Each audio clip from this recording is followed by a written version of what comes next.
Ассалаумағалейкум, сіздермен бірге Қазақтың баласы YouTube каналы. Менің каналыма қош келдіңіздер.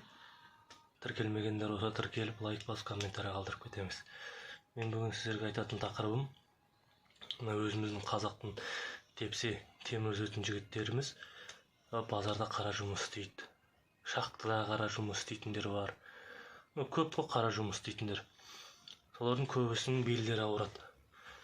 Ол белдің ауруын алдын алу үшін кешке жұмыстан келген кезде кішігірім жаттығулар жасап тұру керек.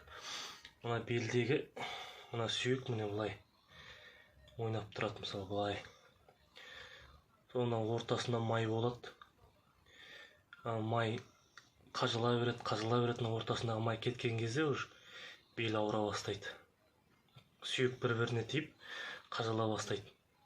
Соның алдын алу үшін жұмыстан келдіңіз, кешкі асыңызды ішіп алдыңыз, біраз тоғыңызды басып алдыңыз, или тамақтың алдында мына жаттығуды жасаңыз болады. Планкаға тұру керек. Былай, осылай, былай тұрып, осылай беліңізді екі жаққа лақтырасыз ғой. Былай, былай, былай, былай, былай. Мысалы, көп шыдасаңыз былай кішкене қаттырақ созылуға болады, артқа қарай. Шыдамасаңыз алда қарай кішкене қалып былай аяқ мына жаққа қарай қой жіберіп, мысалы. Осы жаттығуды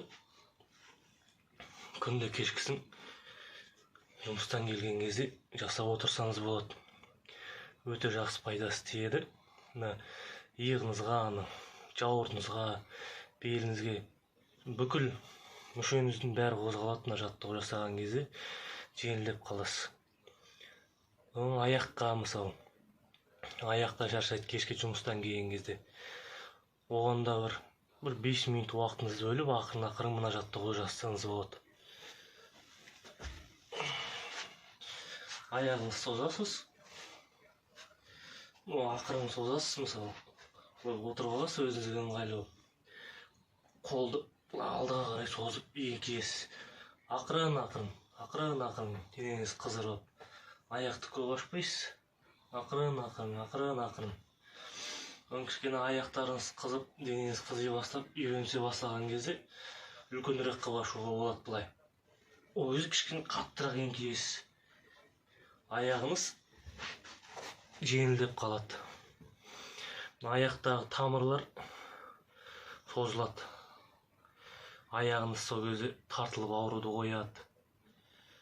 Білем, ауыр жұмыс деген кезде көп кісілердің, үлкен кісілер болсын, жастар болсын, кешке жұмыстан келген кезде, түнде жатар кезде олардың аяқтары тартылып ауыратындар болады. Ол мен өзім басымнан да өткен. Жұмыстан келесің, сағат 10-11 кезінде ұйқыға жатар кезде, или ұйықтап жатқан кезде аяғын тартылады. Жұмыста жүрген кезде аяғын тартылады. Мына жаттығуларды жасауға болады. Мысалы, аяқ тартылмау үшін, аяқ постоянно сергек жүру үшін, тамырлардың бәрі орындау үшін, ауыр груздан тамырлар жарыла бастайды. Соны алдын алу үшін мына жаттығу жасасаңыздар болады. Мысалы, тұрдыңыздар, ақырын. Денеңіз қызғанша жасайсыз, осылай. Оны ақырын еңкейесіз. Аяғыңызды, қолыңызды бірдей қыласыз. Жерге дейін тигізесіз, Осылай міне. Бұл жаттығудың пайдасы өте көп. Белге де пайдасы бар, аяққа да пайдасы бар. Мен бұны не үшін айтып отырмын? Қазір өзіміздің Қазақстанда жас жігіттер, мысалы, өздеріңіз отбасыларын асырау үшін қара жұмыс істеп жатыр. Үлкен кісілер балаларын оқыту үшін, студенттер өз оқуларын төлеу үшін, мектеп оқушылары да бар арасында. Өздерінің сабаққа киім-кешегін, дәптер, сумка, анау нәрселерін алу үшін жұмыс істеп жүргендер. Мен бұл видеоны осы өзіміздің тепсе темір үзетін қазақтың жігіттеріне пайдалы болсын деп айтып отырмын. Кешке үйге жұмыстан келдіңіз, осы жаттығуларды жасап отырсаңыз, біраз сергіп қаласыз. Және таңертең тұрған кезде ауырсынулар болады ғой мына. Таңертең жұмысқа барғың келмей, белін ауырып тұрып, аяғын ауырып тұрып, сондайды мүлде ұмытасыз. Осы кешкісін осы жаттығулар жасап тұрсаңыз, таңертең тұрған кезде мысалы еркек адамдардың көбісінде бізде тәбет болмайды. Таңертең тамақ ішуге тәбетіміз тартпайды. Сол үшін бізге не істеу керек? Ол үшін таңертең тұру керек, беті қолымызды жуу керек, есік алдына шығып жаттығу жасауымыз керек. Денемізді қыздырып, біраз қан айналымын жақсартып, сол кезде адамның тамаққа тәбеті ашады таңертең тұрған кезде.